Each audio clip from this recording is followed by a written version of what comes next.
Assalamualaikum warahmatullahi wabarakatuh. Waalaikumsalam warahmatullahi wabarakatuh. Innal hamdalillah nahmaduhu wa nasta'inuhu wa nastaghfiruh wa na'udzu billahi min shururi anfusina wa min sayyiati a'malina.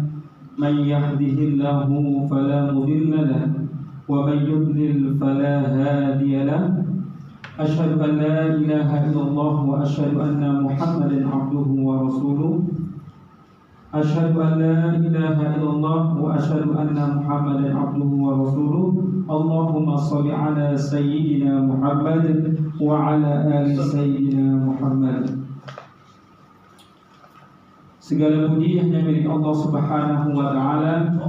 Salawat serta salam tak lupa kita haturkan kehadiran baginda Nabi besar Muhammad sallallahu alaihi wasallam dengan mengucapkan Allahumma shalli ala sayyidina Muhammad wa ala ali sayyidina Muhammad. Teman-teman, rekan-rekan yang dirahmati oleh Allah Subhanahu wa taala, mengisi kekosongan saya mencoba walaupun materinya saya agak lupa ya. Ridallahu fi ridha walidain, ridha Allah ada ridhonya orang tua. Dalam surat Al-Isra Allah sampaikan kepada kita, a'udzu billahi minasyaitonir rajim. Bismillahirrahmanirrahim. Wa qada rabbuka alla ta'budu illa iyyahu wa bil walidayni ihsana. Imma yablughanna 'indaka al-kibara ahaduhuma aw kilahuma fala taqul lahumā uff wa la tanharhuma wa qul lahumā qawlan karīmā.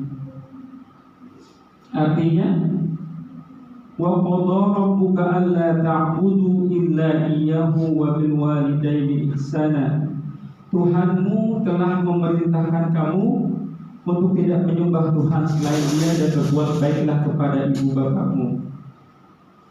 Imma yablughanna 'indaka al-kibara ahaduhuma aw kilahuma fala taqul lahumā uff.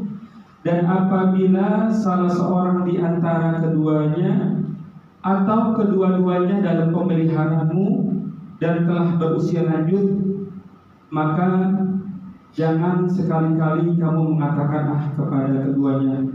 Wala tanharhuma wa qul lahumā qawlan karīmā. Dan janganlah kamu membentak keduanya dan ucapkanlah perkataan yang baik. Bahwa dalam surat Al-Isra ini Allah ingin sampaikan bahwa hanya mengucapkan kata saja sudah termasuk dalam bentuk pendurhakaan kita kepada kedua orang tua kita. Sekarang pertanyaannya, sudah berapa kata yang terlontar dari mulut kita kepada kedua orang tua kita? Masih ingat gak? Kira-kira udah berapa kata yang kita ucapkan kepada kedua orang tua kita?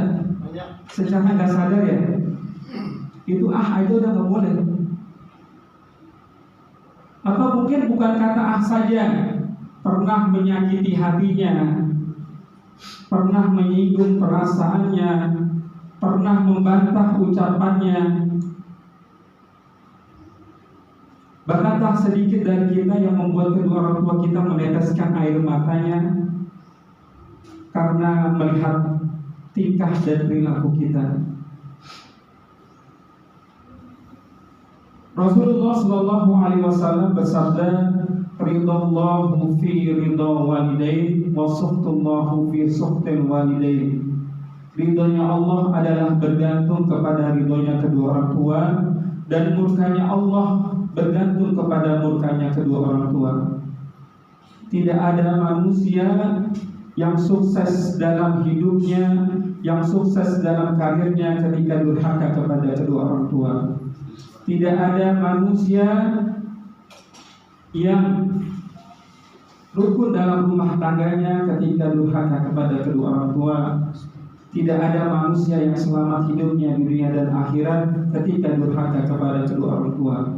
Bahkan Rasulullah SAW bersabda dalam sebuah hadis bahwa dosa durhaka kepada kedua orang tua Allah akan menyegerakan balasannya di dunia sebelum akhir kematiannya. Masya Allah, itu udah serem banget. Jadi dosa durhaka kepada kedua orang tua, Allah akan segerakan balasannya di dunia. Sebelum kita mati itu nanti udah dibalas duluan oleh Allah Subhanahu wa taala. Oleh karena itu, kalau yang masih ada orang tua, marilah kita sama-sama kita hormati kedua orang tua kita sayangi kedua orang tua kita muliakan kedua orang tua kita, karena janji Allah ketika kita memuliakan orang tua kita menyayangi kedua orang tua kita, Allah akan memberikan jaminan surga kepada kita semua. Amin, amin ya rabbal alamin. Mungkin itu saja untuk singkat yang dapat saya sampaikan. Mudah-mudahan apa yang saya sampaikan memberikan manfaat dan kebaikan buat kita semua. Akhirul kalam, assalamualaikum warahmatullahi wabarakatuh. Lanjut. Ya, berikutnya peserta nomor 3 silakan maju. Jadi yang maju boleh nunjuk ya Bu Ustazah. Ya. Penjabarannya tuh nggak, intinya tuh udah langsung fokus saja, selesai lah. Iya, kultum namanya. Jabarin dong, biar panjang dulu. Bukan tulis terserah antum ya. Iya. Mungkin ada yang mau menambahkan, silakan Pak. Dosennya belum masuk. Itu aja. Alhamdulillah. Assalamualaikum Ustaz. Ya. Nggak ada.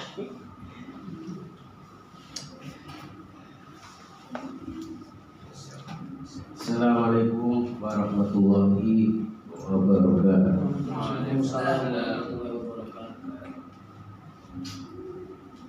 Pertama-tama tentunya marilah kita bersyukur kehadirat Allah Subhanahu wa taala. Alhamdulillah di pagi hari ini kita masih dikumpulkan bersama dalam rangka untuk thalabul ilmi, kita belajar bersama di PMA ini. Salawat serta salam kita terujuk di hadapan baginda Rasulullah Sallallahu Alaihi Wasallam, pada kerabatnya, kepada sahabatnya, kepada keluarganya, kepada pengikutnya. Semoga nanti dia berjamaah nanti mendapatkan sahabatnya. Amin amin. Di sini kita sifatnya mau sharing atau pengalaman yang kita pernah jalani di perjalanan sampai ke PMA ini ya. Jadi mudah-mudahan apa yang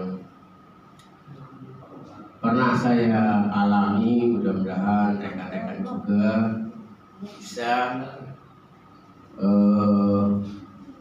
mengikuti atau mengalami yang tentunya yang hal yang positifnya.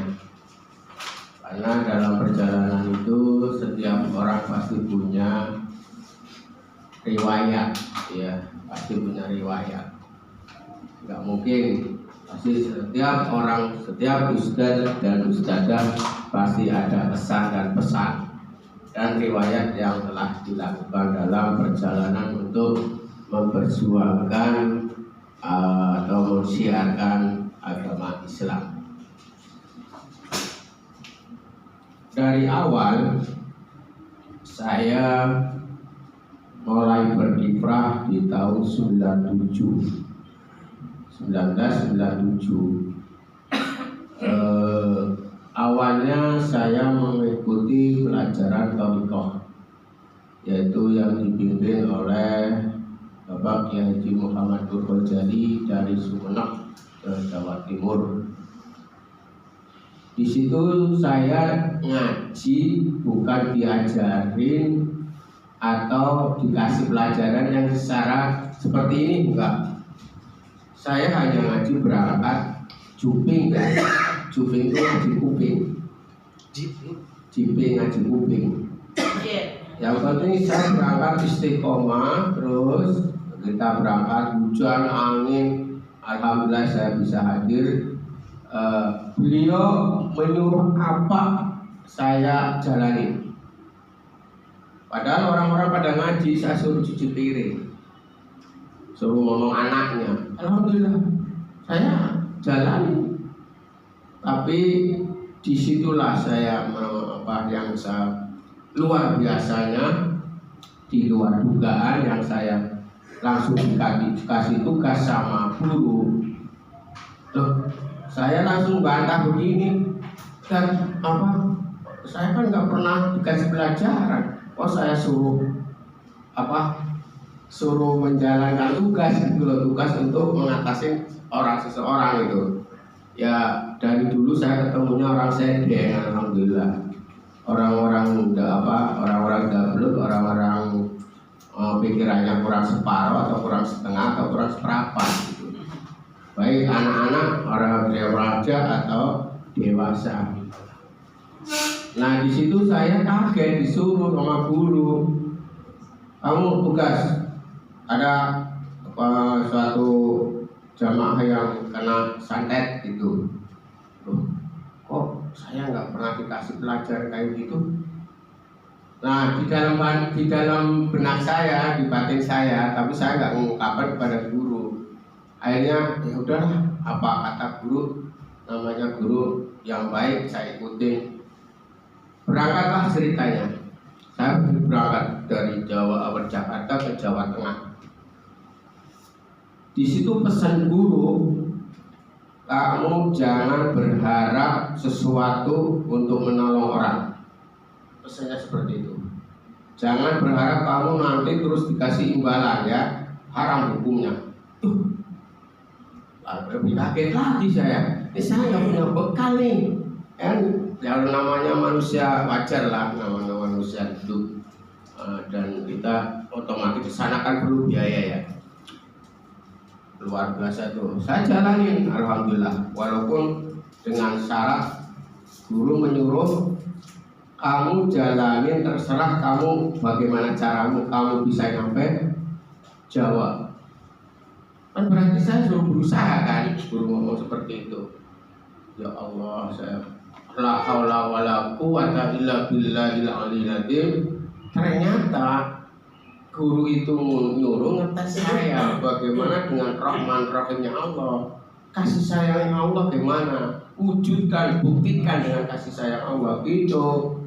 Akhirnya saya berangkat dengan cara saya minjem modal, minjem untuk ongkos.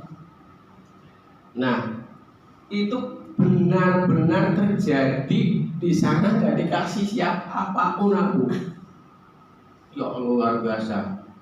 Nah, tapi pernah dengar beliau ngomong waktu ngasih ceramah, Allah akan memberikan, bila mana kamu dijalani dengan ikhlas, Allah akan mengganti lebih daripada berapa kali lipatnya gitu. Misalkan dia ngasih 50, dikasih bisa 10 kali lipat, berarti bisa 50.000 jadi 500.000. Nah, terjadilah di diri saya tuh.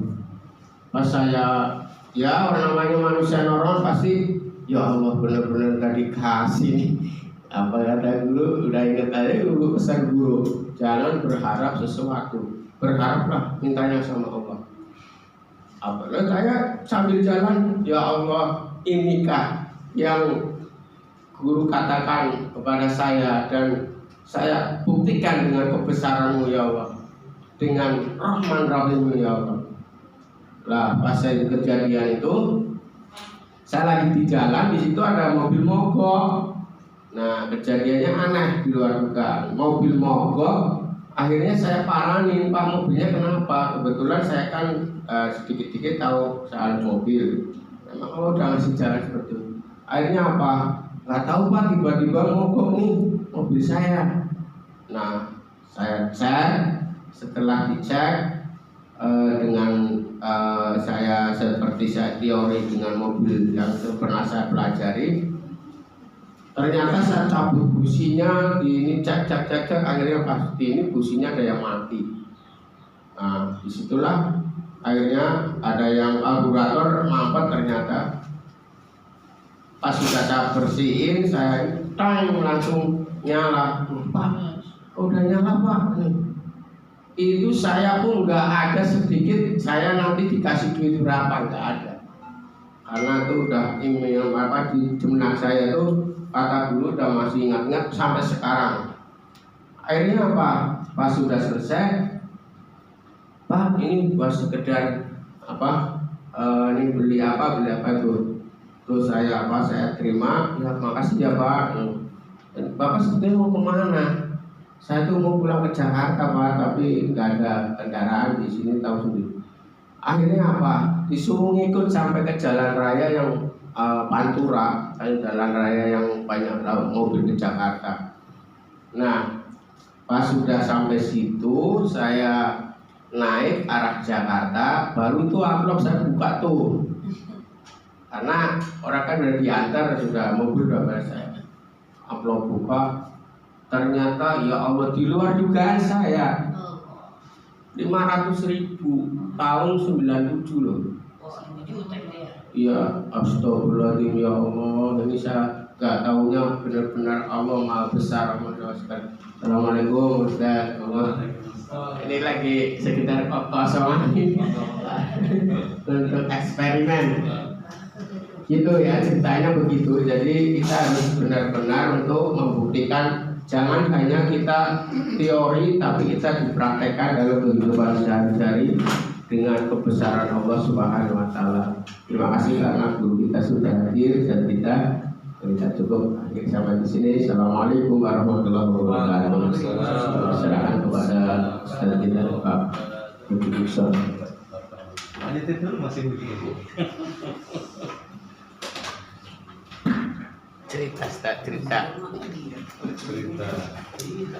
nyata, kisah nyata dulu.